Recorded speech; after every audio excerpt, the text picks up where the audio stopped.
안녕하십니까. 콘스탄트 김의 티스와 함께 돈 버는 아카데미. 이번 시간에는요, 돈 버는 절세. 요새 종합부동산세 폭탄이 내려졌죠? 모두들 아우성인데요. 이제 어떻게 하겠습니까? 바로 종합부동산세 어떻게 내야 될지 여기에 대해서 알아보도록 하겠습니다. 여러분은 농어촌 특별세를 아십니까? 일명 농특세라고 하는데요. 여기에 대해서 알아보도록 하겠습니다. 2016년도에는요, 3조 6,160억 원 정도 거쳤는데요. 5년 만인 2020년도에는 2배 가까이 늡니다. 6조 2,596억 원이나 늘었거든요. 왜 그랬을까요? 바로 납세 대상자들이 늘었기 때문입니다. 납세 대상자는 누구일까요? 첫 번째는요, 소득세, 법인세, 관세, 취득세 또는 등록세 감면을 받은 사람이고요. 두 번째는 법인세, 납세 의무자 등 과세 표준액이 5억 원을 초과하는 법인이고요. 세 번째는 개별서비스세법에 따라서 그 해당 그 물품을 사거나 입장, 예를 들어서 무슨 뭐 경륜장이나 경마장이나 도박장에 입장했을 때 붙는 그런 농특세를 말합니다. 그 다음에 네 번째는 증권을 거래했을 때도 마찬가지로 농특세 납세 대상자가 되고요. 지방세 중에서 취득세 또는 레저세의 납세 의무자 또한 마찬가지가 되겠습니다. 그 다음에 중요한 것은요. 요새 종부세 폭탄이 내려졌다고 하는데 이 대상자가 엄청 늘었죠. 바로 종부세 납세 의무자가 바로 농어촌 특별세 20%를 납부하게 됩니다. 그러다 보니까요. 종부세가 2020년도 대비해서 2021년도에는 무려 238% 급등할 예정으로 보입니다. 따라서 그 종합부동산세에서 나오는 농특세는 6,799억 원에서 무려 1조 6,182억 원으로 급등할 것으로 보입니다. 자, 종부세로 다시 넘어오겠습니다. 서울에 아파트 두 채만 있는데 재산은 그것밖에 없습니다. 그런데 놀랍게도 매년 종부세가 2억 원이 나올 수가 있습니다. 정말 그럴 수 있을까요? 그 다음에 이 중요한 것은요, 매년 2억 원이라고 하는 것은 한 해에 끝나는 것이 아닙니다. 죽을 때까지 내야 됩니다. 그리고 또 중요한 것은요, 매년 2억 원보다 더 많은 세금을 매년 또 납부해야 된다는 것이죠. 이러한 엄청난 리스크를 갖고 있는 종부세, 여기에 대해서 알아보도록 하겠습니다. 과연 종부세는 누가 낼까요? 첫 번째는요, 종합합산 토지를 갖고 있는 분은 냅니다.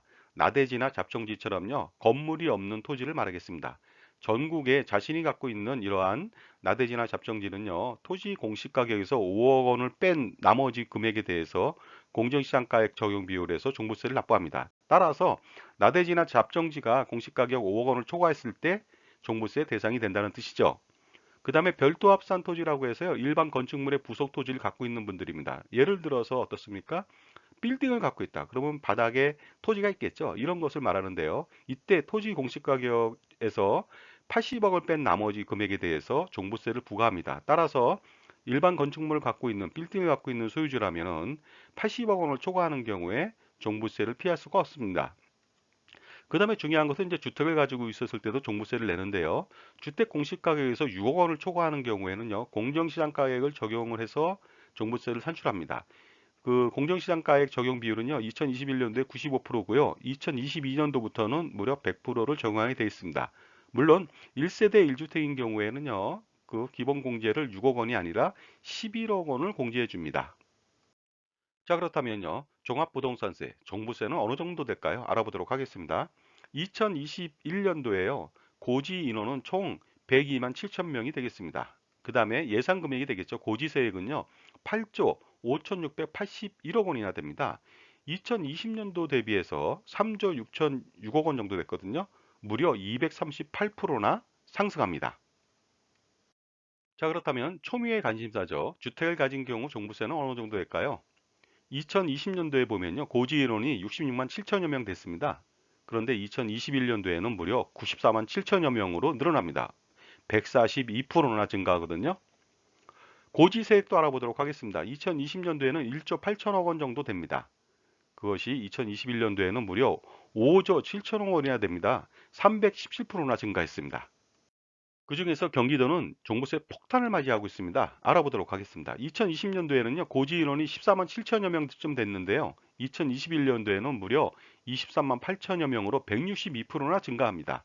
고지세액도요, 2,606억 원 정도였는데요. 2021년도에는 엄청납니다. 1조 1,689억 원에 돼서 449%나 늘어납니다. 왜 그랬을까요? 바로 경기도 지역의 아파트 대부분의 무슨 뭐 일반 주택도 마찬가지겠습니다만은 공시가격이 폭등했기 때문에 그렇습니다. 그런데 종부세는요, 1세대 다주택자만 해당되는 것이 아닙니다. 1세대 1주택자, 주택 하나만 가지고 있어도 종부세 과세 대상이 된다는 점 알고 계십니까?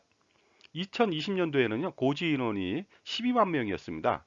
그런데 2021년도에는요, 13만 2천 명으로 110% 증가합니다.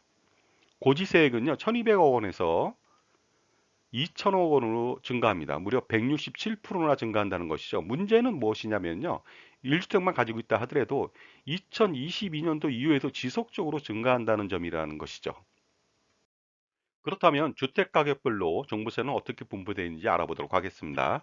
20억 원 이하는 44.9%가 되겠습니다. 따라서 20억 원을 초과하는 경우에는 55.1%가 되겠죠. 왜 이렇게 됐냐? 주택 공시가격이 폭등하기 때문에 그렇습니다.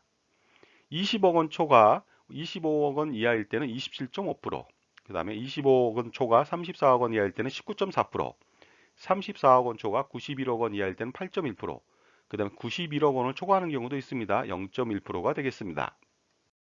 원래 종부세는요, 2005년도 6월부터 과세를 시작했습니다. 보유 부동산에 대한 조세 부과의 형평성을 제고하고 부동산 가격의 안정을 기여할 목적으로 부과했는데요. 그러나 종부세는요, 현재 최악의 세금으로 등장했습니다. 왜냐하면요, 평생 동안 보유하고 살면 종부세 지옥에서 벗어날 수 없기 때문입니다. 그리고요, 삼중고에 시달립니다. 주택 공시가격이 매년 급등합니다. 그 다음에 세부담 상한액이 300%까지 올랐고요. 세율은 6%까지 폭등했습니다. 그 다음에 공정시장가액 적용 비율을 2020년도부터는 무려 100%로 적용한다는 점이죠. 자, 그렇다면요, 종부세는 어떻게 납부할까요? 매년 6월 1일 과세 기준이 되겠습니다. 그날 현재 소유 부동산을 기준으로 해서 과세합니다. 종부세를 과세하고요. 농업촌 특별세를 종부세의 20%로 추가로 과세합니다. 그 다음에 매년 12월 1일에서 15일까지 종부세를 납부하면 되겠습니다. 서울 강남에 아파트 두 채를 가졌을 때 종부세를 시뮬레이션 해보도록 하겠습니다. 2019년도에 아파트 공동주택 가격이 31억 8,649만 원입니다. 공정시장가액 적용 비율은 85%고요. 적용세율은 1.8%. 그래서 종부세는요, 3,028만 원이 나왔습니다. 그것이 2020년도에는요, 무려 25.53%가 폭등합니다. 그래서 아파트 공동주택 가격은 40억 원으로 늘었고요. 공정시장가액 적용 비율도 90%, 그 다음에 적용세율 1.8% 하니까 4,578만 원, 전년도 대비 1,550만 원이 늘었고요. 증가율은 151.2%에 달합니다. 그런데 2021년도에는요, 또다시 공동주택 가격이 19.91% 상승합니다. 그래서 공동주택 가격 두 채의 가격은 47억 9,640만 원, 공정시장가액 적용 비율은 95%. 그래서 적용세율이 또 놀랍게도 두 배로 뜹니다. 3.6%. 그러다 보니까 종부세가 1억 2,192만 원, 2019년도 대비해서 거의 1억 원에 육박하는 9,164만 원이 상승하고요. 402.7%가 폭등했습니다. 만약에 이 추세로 간다면 2022년도에도 19.91% 상승하면요. 공동주택 가격은 57억 5,137만 원, 그 다음에 공정시장가액 적용 비율은 100%가 되겠습니다. 적용세율은요, 3.6도 큰데 5.0이 됩니다. 따라서 산출세액은 1억 6,597만 원이 돼서 불과 3년 전보다 1억 3,569만 원이 상승하고 548.1%나 상승합니다.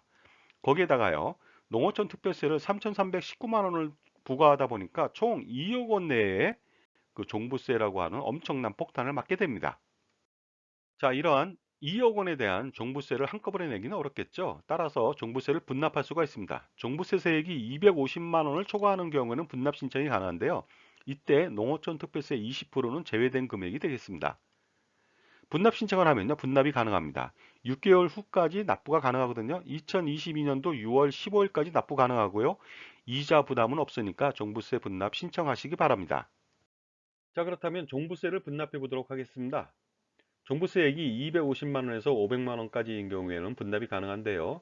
최초에 250만 원을 먼저 납부하고 나서 6개월 후에 250만 원을 초과하는 분을 분납하면 되겠습니다. 이때는 농특세도 비율별로 분납이 가능합니다. 자, 그 다음에 종부세액이 500만 원을 초과하는 경우에도 분납이 가능한데요. 이때는요, 그 종부세액에 대해서 2분의 1을 먼저 내고 6개월 이후에 2분의 1을 납부하면 되겠습니다. 이때도 마찬가지로 농특세는 비율별로 분납이 가능한데요. 만약에 종부세가 2억 원이다. 그랬을 때는요, 1억 원을 먼저 내고 6개월 뒤에 1억 원을 또 내면 되겠습니다. 이러한 종부세를 분납으로 낸다 하더라도 내년도에는 어떻습니까? 종부세 폭탄을 피할 수 있을까요? 그렇지 않습니다. 바로 정부가 발표한 주택 공시가격 현실화 조치 때문에 그렇습니다. 현재 주택 공시가격이 실거래 가격 대비해서 70%, 60% 내외에 머물고 있거든요. 그러다 보니까 조기에 90%까지 이끌어 올린다고 하니까 어떻습니까? 주택 공시가격이 폭등한다면은 당연히 2022년도 이후에도 종부세 폭탄에서 신음에서 빠져나올 수가 없습니다. 거기다 더 중요한 것이 있죠. 종부세를 내면서 마지막에 한 번 더 그러기 상태에서 한 방울 더 먹습니다. 그것이 바로 카운터 블러, 상속세 부담이 가중된다는 뜻이 되겠습니다. 그렇기 때문에 그대로 있으면 섣불 짊어지고 불길에 뛰어드는 형국이 되지 않을까요? 그래서 한시라도 빨리 주택을 감정평가한 이후에 지응의 전략을 세워야겠습니다. 그래야만 나중에 1주택자가 돼서 80%까지 종부세 감면 혜택을 받을 수가 있습니다. 물론 상속세도 절세할 수 있겠죠? 자, 지금까지 종부세 내는 방법에 대해서 말씀 나눴습니다. 감사합니다.